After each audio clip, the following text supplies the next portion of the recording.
ఇక back to news కనుక వెళ్తే రైట్ 40 కోట్ల భూదందా సంగారెడ్డి జిల్లాలో మంత్రి దామోదర లీలలు.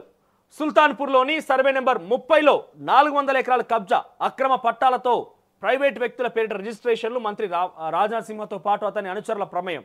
భూ వివాదం కోర్టులో పెండింగ్ ఉన్నప్పటికీ బై నెంబర్ను సృష్టి రద్దు చేసి యాజమాన్య పత్రాలు చూపించి మంత్రి అనుచరుల స్కెచ్ అట. సో అది ఆల్రెడీ కోర్టు పరిధిలో ఉంటే బైస్ రావద్దు, కానీ అయినా కూడా బై నెంబర్లు వేసి రిజిస్ట్రేషన్ అవుతున్నాయని చెప్పి అని చెప్తున్నాడు.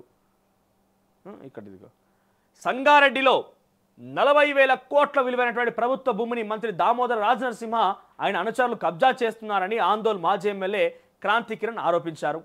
సుల్తాన్పూర్లోని సర్వే నెంబర్ 30లో ఉన్న 720 ఎకరాల భూమిలో 400 ఎకరాల భూమి కబ్జాకు గురవుతోందని తెలిపారు. గురువారం నాడు తెలంగాణ భవన్లో క్రాంతి కిరణ్ ప్రెస్ మీట్ నిర్వహించారు. ఈ సందర్భంగా మాట్లాడుతూ 10 ఎకరాల పట్టా భూమిని సాకుగా చూపించి 400 ఎకరాల భూమిని కబ్జా చేయడానికి ప్రయత్నిస్తున్నారని ఆయన ఆరోపించారు.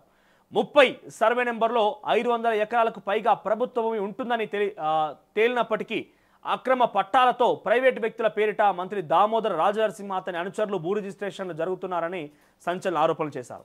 దీనికి దామోదర రాజనరసింహ అనుచరులు ఏజెంట్గా వ్యవహరిస్తున్నారని అన్నారు. ఇది రాష్ట్రంలోనే అతిపెద్ద భూ కుంభకోణమని ఆయన ఆరోపించారు. సదరు భూమిలో షెడ్లు నిర్మించి రోడ్లు కూడా వేస్తున్నారని క్రాంతి కిరణ్ అన్నారు. సర్వే నెంబర్ 30పై వివాదం కోర్టులో పెండింగ్లో ఉందని అయినప్పటికీ అదే సర్వే నెంబర్లో బై నెంబర్లు ఎలా సృష్టించారని ఆయన ప్రశ్నించారు. దాన్ని బహిర్గతం చేయాలని క్రాంతి కిరణ్ భూములు ఎలా రిజిస్ట్రేషన్ అవుతున్నాయో ప్రభుత్వం సమాధానం చెప్పాలని రద్దు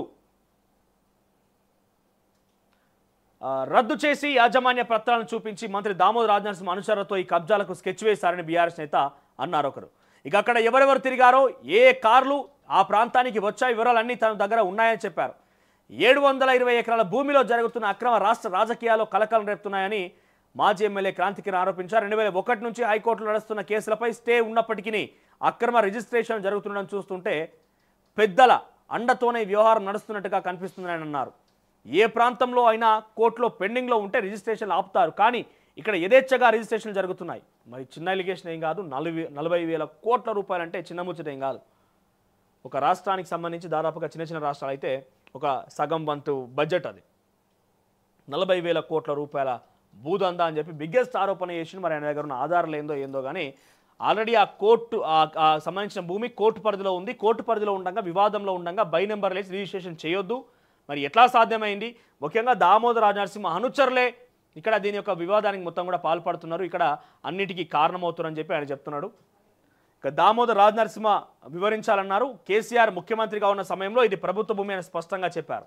కానీ కాంగ్రెస్ వచ్చాక ప్రైవేట్ వ్యక్తులు గద్దల్లా వాలిపోయారు. మళ్ళీ గెలవమని తెలిసి అందిన కాడికి దోచుకోవడానికి ప్రయత్నిస్తున్నారు. దాంట్లో భాగమే ఈ కబ్జా అని క్రాంతి కిరణ్ స్పష్టం చేశారు. భూ కబ్జాదారుల చేతుల నుండి ప్రభుత్వ భూమిని రక్షించి భూముల నిరుపేదలు దళితులకు 150 గజాలు లేదా 200 గజాల ఫ్లాట్లు కేటాయించాలని క్రాంతి కిరణ్ డిమాండ్ చేశారు. సదరు భూమిని పేదలకు పంచే వరకు బీఆర్ఎస్ పార్టీ ప్రజల తరపున పోరాడుతూనే ఉంటుందన్నారు. అక్రమార్కులను బీఆర్ఎస్ పార్టీ విడిచిపెట్టదని హెచ్చరించారు. ప్రజల అవసరాలను దృష్టిలో ఉంచుకొని భూమి కేటాయింపులు పారదర్శకంగా చేపట్టాలన్నారు. ఈ కబ్జాపై సీఎం పీసీసీ అధ్యక్షుడు స్పందించాలన్నారు.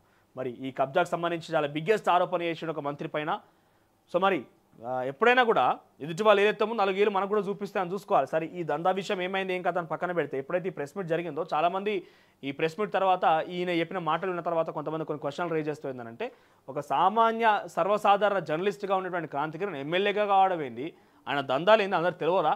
ఆయన వచ్చి ఇంకొకరి మీద ఆరోపణ చేస్తున్నట్టే నవ్వాల్సిన పరిస్థితి ఉన్నది. గురువింద గింజకి తన కింద ఉన్నటువంటి నల్లతనం తెలియదు, ఎదుటి మాత్రం బాగా పట్టించుకున్నట్టుగా చాలామంది సామెతలు ఇసురుతున్నారు. ఒకసారి ఇతర వ్యక్తి మీద ఆరోపణలు చేసాము తన గురించి కూడా తెలుసుకోవాలంటే చాలామంది క్వశ్చన్ కూడా చేస్తున్నారు. మరి 40 కోట్ల రూపాయల భూదందా విషయం పైన ఈయన ఇచ్చిన ఆరోపణలు ఈయన చేసినటువంటి ఆ విషయాలపైన మంత్రి స్పందిస్తాడా? మరి నిజానికి అంతటి స్థాయిలో ₹1 2 కాదు 40,000 కోట్ల రూపాయల దందా అని చెప్పి చెప్తున్నాడు. 700 ఎకరాలట, అంటే సుమారుగా ఒక బిగ్గెస్ట్ ఒక 2-3 గ్రామాలనే సృష్టించవచ్చు. 2-3 గ్రామాలనే సృష్టించవచ్చు ఆ 700 ఎకరాలంటే. సో మరి అంతటి స్థాయిలో ఆ కుంభకోణంలో నిజంగానే మంత్రి పాత్ర ఉందా? నిజంగానే అక్కడికి కార్లు పోవుడు, ఆయన చెప్పినట్టుగా కార్ల తర్వాత డబ్బులు తీసుకుని ఇవన్నీ జరిగిందా? 40,000 కోట్ల రూపాయల భూమిని వాళ్ళు ఇష్టం వచ్చినట్టుగా పంచుకున్నారా?